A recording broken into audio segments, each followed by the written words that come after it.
Nashukuru Bwana kwa sababu ya hii nafasi. Ni vizuri tu tambue ya kwamba msingi wa Joy Sanctuary ni maombi. Bwana wetu asifiwe. Na pia tunataka kuweka msingi imara sana wa neno ya Bwana. Ndio maana tunapatia time kwa Bible study ili tujengwe katika msingi wa neno. Bwana asifiwe. Bwana yetu asifiwe. Tutaingia katika neno la Bwana. Tumekuwa tukisoma kitabu cha John. Tunamshukuru Bwana. Sasa tuko katika mlango wa 12 na juma mbili ambazo zimepita tulianza huu mlango wa 12 na kuna mwenye alifanya verse 1 to verse 12 ambayo kwa ufupi naweza sema ya kwamba ilikuwa inaongea jinsi Mariamu alimpaka Kristo mafuta akimwandaa kwa sababu ya kifo chake. Lakini hata kama Mariamu alikuwa anafanya vile, yeye hakuwa anajua kenye alikuwa anafanya. Baadaye Yesu ndiye alimwambia ya kwamba hivyo ambavyo umefanya ni kwa sababu ya kuniandaa kwa sababu ya kifo chake. Lakini tukaona mtu ambaye alikuwa anaitwa Judas Iscariot akalalamika sana. Akasema hiyo mafuta expensive hivyo imemwagwa na tungeuza tuweze kupatia watu na tupatie masikini. Na akalalamika kwa venye mtu ameenda gharama ya kumuosha Yesu kwa miguu yake akitumia mafuta. Na unashangaa analalamika na si yeye mwenyewe analipa gharama. Bwana yetu asifiwe. Bwana asifiwe. Sasa nayo Jumapili Mama Shiro akatutake through 12 hadi 16 mahali ambapo tuliona a prophetic triumph entry into Jerusalem. Na wakati Yesu alikuwa anaingia Yerusalemu, si wengi walikuwa wanajua nini kilikuwa kinaendelea. Kumbe ilikuwa ni Yesu unabii ambao ulikuwa umetolewa na Zekaria. Katika Zekaria 9:9 ulikuwa unatokea. Na ni vizuri tu note ya kwamba kule mwanzo tulikuwa tumeona Yesu akiingia Yerusalemu. Na mara nyingi alikuwa anaingia in a private way. Lakini this time aliingia in a public way, akitangaza ya kwamba mfalme ameingia kuanza utawala wake. Bwana yetu asifiwe. Na pia hiyo ilionekana ni ya kwamba hawakuwa wanaelewa kenye kinaendelea. Kumbe ni Yesu alikuwa anaingia na utawala wake kutimiza maandiko. Bwana asifiwe. Bwana asifiwe. Sasa tutaendelea katika hiyo kitabu. Tutasoma mstari wa 20 hadi 26. Hapo ndipo tutafanya siku ya leo. John chapter 12 verse 20 to verse 26. Ni vizuri ukamate ambayo ilikuwa inaendelea hapo mwanzo, kwa sababu it is building on something. So verse 20 nasema hivi: Now among those who went up to worship at the feast were some Greeks. So these came to Philip, who was from Bethsaida in Galilee, and asked him, Sir, we wish to see Jesus. Philip went and told Andrew. Andrew and Philip went and told Jesus. And Jesus answered them, The hour has come for the Son of Man to be glorified. Truly, truly, I say to you, unless a grain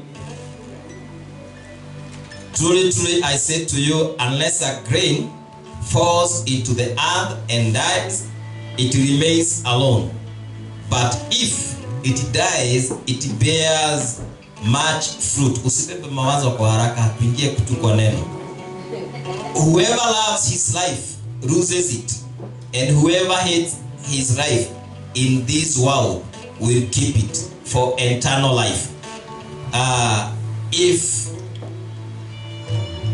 If anyone serves me, he must follow me, and where I am, there will my servant be also. If anyone serves me, the Father will honor him. Bwana yetu asifiwe. na Bwana alibariki neno lake. Tumerudi sasa hapa, tuko pamoja.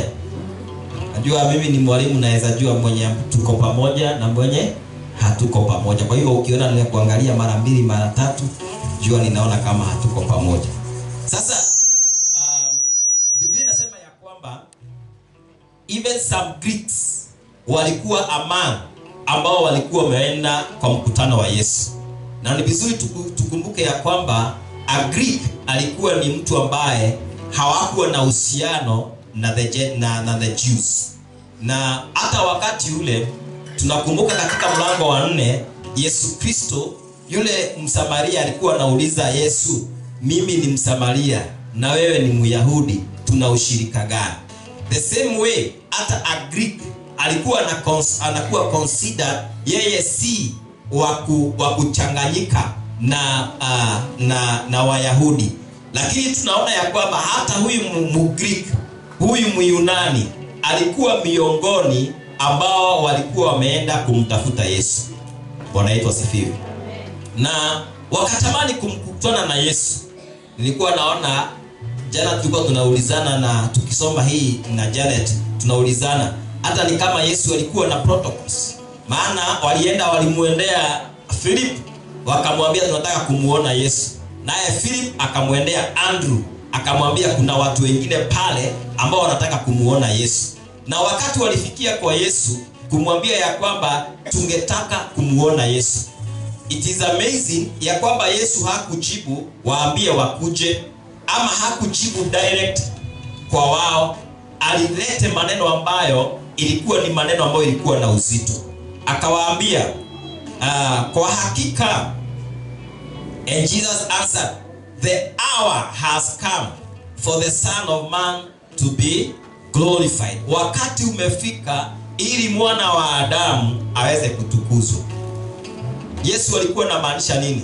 Yesu alikuwa na maanisha ya kwamba wakati umefika aweze kusurubishwa msalabani na aweze kufufuka tena. Bwana yetu asifiwe.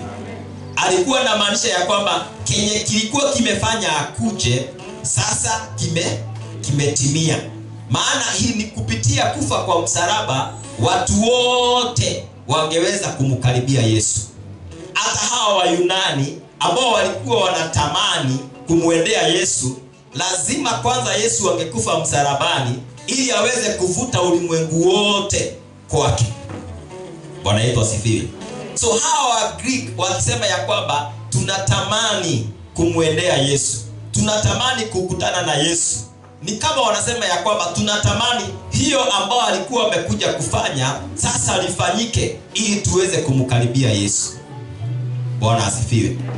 Na nataka ukumbuke ya kwamba haikuwa kitu rahisi, maana ilikuwa ni kitu ya uchungu, ilikuwa ni yapitie njia ya msalaba, ilikuwa ni yapitie njia ya uchungu ili aweze kuvuta wote wakuje kwa Mungu. Bwana asifiwe. Alikuwa lazima akufe, lazima akuwe betrayed ili kwa hiyo watu wengine waweze kupatikana. Bwana yetu asifiwe. Na Yesu mwenyewe akasema ya kwamba huo wakati sasa, huo wakati umefika. Huo wakati wa kutukuzwa sasa, huo wakati ndio umefika. Na hapo mbele 24 Yesu akasema ya kwamba truly truly I say to you, unless a grain of wheat falls into the earth and dies, it remains alone. But if it dies, it bears much fruit. Tunaona kitu ambacho kimejificha hapa sana, ya kwamba gaining in losing, ya kwamba the path of unexpected gain ni kupitia kuanguka chini na kufa ili watu wengine waweze kupatikana. Bwana asifiwe. Anawaambia hivi, kama ngano haitaanguka chini na ikufe, haiwezi zaa. Tukipanda huwa tunapanda mbegu, tunaifunika chini, tunakuwa ni kama tumeisahau, lakini baadaye hiyo mbegu ndio inainuka, inazaa mara nyingi kuliko venye ilikuwa ikiwa moja. Sasa Yesu alikuwa na utukufu wake wa mbinguni, alikuwa ni mwana wa Mungu, na angekaa na huo utukufu akiwa mwana wa Mungu, hangeondolewa. Lakini lazima angeanguka chini, lazima angeacha yote, lazima angejidinai yeye mwenyewe, apitie hiyo njia ya msalaba. Na akipitia hiyo njia ya msalaba ili asikie huo uchungu, ili mimi na wewe tuweze kupatikana. Bwana yetu asifiwe. Hiyo njia ya uchungu lazima angeipitia, lazima hiyo wheat, hiyo ngano iweze kuanguka chini, na sio kuanguka chini tu, lazima ikufe, ili baada ya kukufa mazao mengine yaweze kuonekana, bearing fruit in pain. Praise the name of the Lord. Yani anazaa mazao katika uchungu. Ni katika uchungu wewe uliweza kupatikana. Sunday niliwaambia ya kwamba huwa tunasema wokovu ni bure, lakini hebu geuza hiyo maneno, maana maybe ndio unaichukulia tu hivi hivi. Wokovu si bure. Ilimchukua Yesu kuanguka chini kama ngano, kukufa kama ngano, ili tuweze kupatikana. Bwana yetu asifiwe. So akaanguka, alikuwa anaongea kuhusu kifo chake. Alikuwa anaongea kwamba imefika huo wakati niweze kutukuzwa. Lakini hii kutukuzwa inaonekana ni kama haina utukufu ndani yake, maana inafanya aanguke chini, aweze kuzikwa, aweze kukufa, ili aweze kukua glorified. Praise the name of the Lord. Sasa hii ndio injili ambao hatupendi sana, maana inaongea kuhusu mahali ambapo mtu anaweza finyika. Praise the name of the Lord. Lakini Bwana Yesu, ambaye tunasema ni Yesu, ametuokoa, mwokozi wetu, ilibidi aanguke chini, ilibidi aanguke chini, aachane na utukufu wake, so that he can be able to bear fruit, ili wewe uweze kupatikana siku ya leo. Praise the name of the Lord. Bwana yetu asifiwe. Akaendelea kuambia kwamba in a very ironical way, whoever loves his life loses it, and whoever hates his life in this world will keep it for eternal life. Ambaye anapenda maisha yake ataipoteza, lakini ambaye anachukia maisha yake hapa duniani, huyo atapata uzima wa milele. When we use the word hate, we don't mean literally hating and harming. We mean loving less. Yani haichukulii ikiwa a lot of priority. Yani kuna mambo mengine give up. Kuna mambo mengine watu wanasema ya kwamba haujipendi wewe haujipendi. Lakini hiyo ina sound ya kwamba you hate yourself, but out of it you will gain eternal life. Sacrificial living. Praise the name of the Lord. Bwana yetu asifiwe. Sasa akawaongelesha katika mstari wa 26, jambo ambalo nilikuwa naona kuna kitu ambacho Mungu anataka kufanya kwa hii Jumapili, na hii ambayo hii session ambayo tuko mahali hapa, na ukiona neno likituelekeza hivi, kuna jambo ambalo Bwana anataka kufanya. Na nataka ukumbuke ya kwamba hii misali imeandikwa wakati Kristo alikuwa anaelekea kaburini, wakati Kristo alikuwa anaelekea msalabani. Na ni katika msalaba, hiyo njia ilikuwa ni nyembamba, hiyo njia ilikuwa ni ya uchungu, lakini ni kupitia hiyo njia ya uchungu ambao mambo makubwa kama wokovu ingepatikana baada ya kupitia katika hiyo njia nyembamba. Na ninaona ni kama kuna kitu ambacho Yesu ama mbingu inataka kufanya katikati yetu, na inajaribu kutuambia ya kwamba lazima tukue willing to deny ourselves. Lazima tukue willing kujipatiana, ili baada ya kupita hako kanjia kembamba kuna utukufu unakuja. Bwana yetu asifiwe. Hakuna utukufu bila kupitia mambo ambayo inaoneshana ni kama ni kuisha unaishi. Praise the name of the Lord. Bwana yetu asifiwe. Yesu alipitia mambo mazito, alipitia kuwa betrayed, alipitia msalabani, baadaye ndiyo utukufu ukakuja.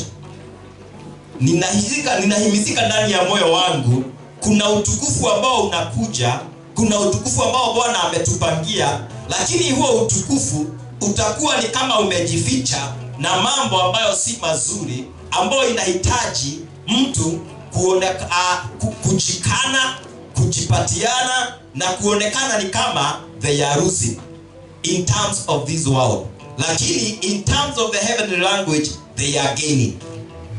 Praise the name of the Lord. Bwana yetu asifiwe. Kama huo utukufu umekuwa packaged vizuri, ya kwamba umekuwa unaonekana ukiwa mzuri, kila mtu anaweza uendea kwa haraka. Lakini when it is packaged with things look like pain, things that look like they are not appealing to the eye, sio wengi wanaweza chukua huo utukufu. Bwana yetu asifiwe. Sasa 26 akawaambia kitu mzito sana ambao ningetaka tujiulize pia siku ya leo. Akawauliza, if anyone wants to serve me, he must follow me, and where I am, the servant will be too. If anyone serves me, the Father will honor him. Kaambia kwamba yeyote ambaye angetaka kunitumikia lazima anifuate. Sasa huyu jamaa anawaambia lazima munifuate, na unasikia anasema anaenda kuuawa. Praise the name of the Lord. Ananiambia nimfuate, na ili hali anasema anaenda Yerusalemu, na akienda Yerusalemu atashikwa, atapigwa mijeledi, atapatianwa mikononi mwa askari wa Kirumi, watamtesa, na sasa anatuambia tumfuate. Praise the name of the Lord. Kila katika hii safari na Mungu, lazima inafika mahali unaamua kama utaendelea kufuata ama hautaendelea kufuata. Hata kama ulisema mwanzo utafuata, nimeona ya kwamba inafika mahali unaulizwa hiyo swali. Hiyo swali lazima ikuwe post to you, kama utaendelea kufuata ama hautafuata. Najua umekuwa ukifuata, lakini kuna mahali inafika unaulizwa, na nasikia kabisa katika Joy Sanctuary tuko kiwango cha kujiuliza, tutaendelea kumfuata Yesu ama hatutamfuata. Praise the name of the Lord. Lazima inafika mahali ya kuulizwa hiyo swali ya kwamba utaendelea kufuata ama hautaendelea. Sikia hii, akawaambia kwamba yeyote ambaye angetaka kunitumikia, pia wewe kama ungetaka kumtumikia Yesu, akasema ya kwamba huyu ambaye angetaka kunitumikia lazima anifuate. Praise the name of the Lord. Na hayo haina option, hiyo haina negotiation, hiyo haina nitatumika. The terms ya kumtumikia ni lazima umfuate. Bwana yetu asifiwe. Sasa kufuata sio to follow in your own terms, it is to follow in his own terms. Na kumfuata wakati ule ingemaanisha ya kwamba ni kumfuata physically, mahali anaenda kusulubishwa, tunamfuata. Pia ingemaanisha ya kwamba ni kukopi yale mambo ambayo alikuwa anafanya. Yeye alikuwa ni nani, tunamfuata, tunamuiga. Pia ni ile willingness, ile ya kuhitaji cooperate in his working, in accomplishing something ambao anataka kuaccomplish, unamfuata. Praise the name of the Lord. Inamaanisha to be part of the team. You are part of the team. Sio portray na ukiangalia katika Biblia utaona kumfuata Yesu haikuwa inaonyeshwa kama ilikuwa ni kitu rahisi. It was not portrayed as a cheap thing. Nitamfuata Yesu. Haikuonekana ikiwa kitu cheap. Ilionekana ya kwamba it was something expensive, it was something demanding. Lazima kuna kitu utaacha behind. Praise the name of the Lord. Na sio lazima ikuwe ni kitu baya umeacha behind. Inaweza kuwa ni kitu mzuri umeacha behind. Inaweza kuwa ni kitu valuable umeacha behind. Unasema ya kwamba mimi nitamtumikia Bwana. Praise the name of the Lord. Si kuna wimbo huwa tunaimba tunasema ya kwamba tunasema namna gani? Akinita taitika, kinita taitika, kinita taitika, nitafanya kazi ya Bwana, nitafanya kazi, fanya kazi ya Bwana,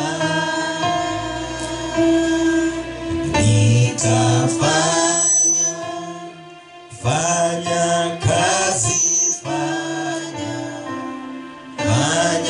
kazi, fanya kazi ya Bwana. Yani utafuata. Lakini sasa hii kufuata lazima kuna kitu utaacha nyuma. There is a sacrifice. There is a sacrifice, a living of a sacrifice ambao utapidi uamue nitafuata. Na wakati Yesu alikuwa anakutana na wanafunzi, alikuwa anawaambia follow me. Don't think it was easy kumfuata. Kama ni leo tungesikia ni Yesu physically yako hapa duniani, tungeona kama ni rahisi kumfuata. Lakini mtu kama Peter katika Matthew 4:20, wakati alimfuata Yesu, aliacha the nets. Ilibidi aache nets, zinaitwaje kwa Kiswahili? Nyavu zake, akaziacha behind, akamfuata. Akaacha merikabu, akamfuata. Akapatiana zote, akamfuata. Praise the name of the Lord. Na sasa wakati huo kuwa na net ni kama ni vitu zako za kazi, unaambiwa uziache umfuate Yesu. Don't think it is easy. Praise the name of the Lord. Mtu kama watu wengine, wale vijana wa Zebedee, wakati waliambiwa wamfuate, waliacha merikebu katika Mathayo 4:22, wakaacha baba yao wakamfuata. Biblia haisemi tu itimize. Sijui kama tumepata huo mstari 4:22, Mathayo 4:22. Inasema ya kwamba if anyone 4:22, Mathayo 4:22, immediately they left the boat and their father and followed him. Lazima kuna kitu ambacho umeacha nyuma. Inaweza kuwa ni kitu mzuri, inaweza kuwa ni kitu mbaya. They left, wakaacha, and they followed him. Kuna Matthew 8:22. Kuna mambo ambayo pia ukiona mahali pale wanaambiwa ya kwamba they left, wakaziacha. And Jesus said to him, follow me, leave the dead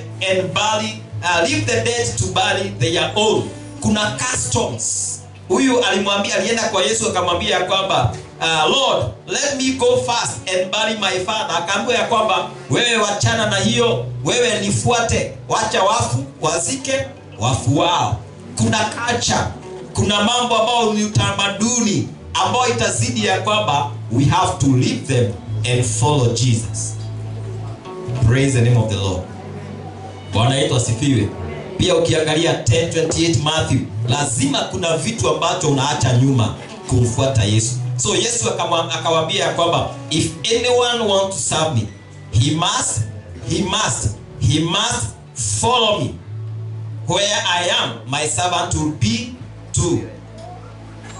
So there must be something to follow. There must be something to leave behind. It is not negotiable. Praise the name of the Lord.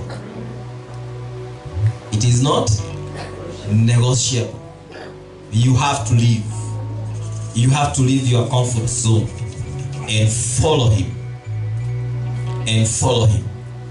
Huo mstari wa 26 unamalizia kwa kusema ya kwamba mwenye atanifuata, mwenye atanitumikia, huyo ambaye atanitumikia, if anyone serve me, the Father will honor him, the Father will recognize him, the Father will accept him. So today, I know you would say that you are serving, but are you following him? Because the true service to him, it is determined by whether we are following him or not. Praise the name of the Lord. And following him, it is not in your own terms, it is in his own terms. Bwana asifiwe. Bwana yetu asifiwe. And it is connected with what we were saying on Sunday. Being a disciple, there has to be some cost that we have to pay. Are you one? Are you a disciple? Are you willing to give everything and to follow him as Lord? Are you willing to give him that steering na useme ya kwamba yeye ni Bwana, nitamfuata? Bwana yetu asifiwe. Siku ya leo watu wanataka kumtumikia Bwana in their own terms. But wacha nikwambie, that is not in this kingdom. That is not in this kingdom. There is a way that we must serve him. If we are not able to follow him, we cannot be able to serve him. Nataka tuseme na miguu yetu katika neno hili, tumwambie Bwana. Jambo la kwanza tunaona katika hii mistari, ilimchukua Bwana Yesu kufa msalabani ili tuweze kuonekana. Tumwa na miguu yetu, na ni kupitia begu ngano kukufa ili tuweze kupatikana. Are you ready to die daily? Are you ready to give yourself to the Lord, that he wewe ili uweze kupatikana, ili uweze kumtumikia Bwana? Nataka uende mbele za Bwana, mwambie Bwana akusaidie. There are standards in this kingdom, and we have to follow those standards. It is not in our own terms, but it is in his terms. Sio kwa venye sisi tunafikiria, bali ni kwa zile standard ambazo ameweka. There is always a sacrifice. There is always a something to work on. Nenda mbele za Bwana, mwambie Bwana akusaidie siku ya leo. Nataka ujiulize kama are you following him? Do you follow him? Katika jina la Yesu. But before that, we want to thank God for what happened on the cross. Ni kwa sababu ni katika hiyo msalaba tuliweza kupatikana. Ni katika hiyo msalaba when his glorification came, that we cannot be able, as Gentiles, we are able now to see him. We are able now to go to him. Wale Greek walitamani kumwendea, lakini wakati ulikuwa umefika, lazima wangeweza kumwendea. Kwa sababu ya kazi ya msalaba, that we are able to go to him. Maana alikubali kwenda msalabani, kufa msalabani, to be crucified ili uweze kupatikana. Wokovu ni kitu ya dhamana. Tumenunuliwa na damu. Sisi tumshukuru Bwana kwa sababu ya wokovu asubuhi. Alifungua kinywa chako umshukuru Bwana kwa sababu ya damu, kwa sababu ya wokovu, kwa sababu ya kazi ilifanyika msalabani. Katika jina la Yesu Kristo, wewe umenunuliwa na damu. Wewe umenunuliwa na damu. Kuna kazi ilifanyika. There was that hour. It was a heavy hour. It was not an easy hour. But alivumilia ili tuweze kupatikana. The grain have to fall. The grain had to fall down for that to be found. The grain has to fall down and to die for you to be found.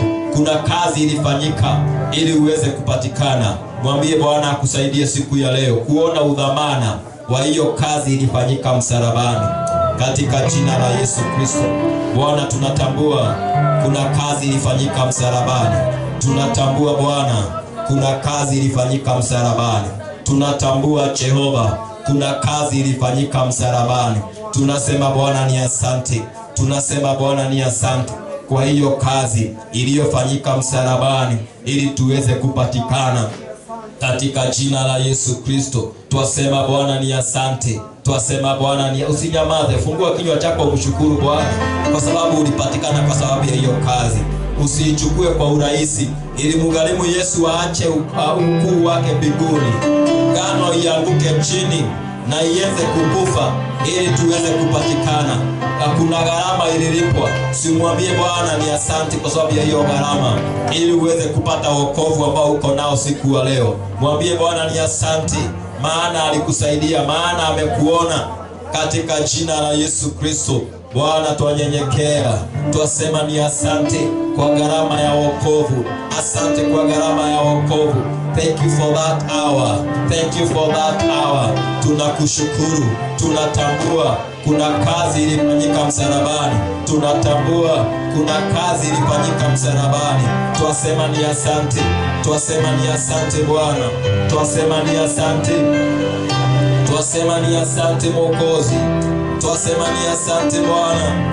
Asante kwa kazi iliyofanyika msalabani.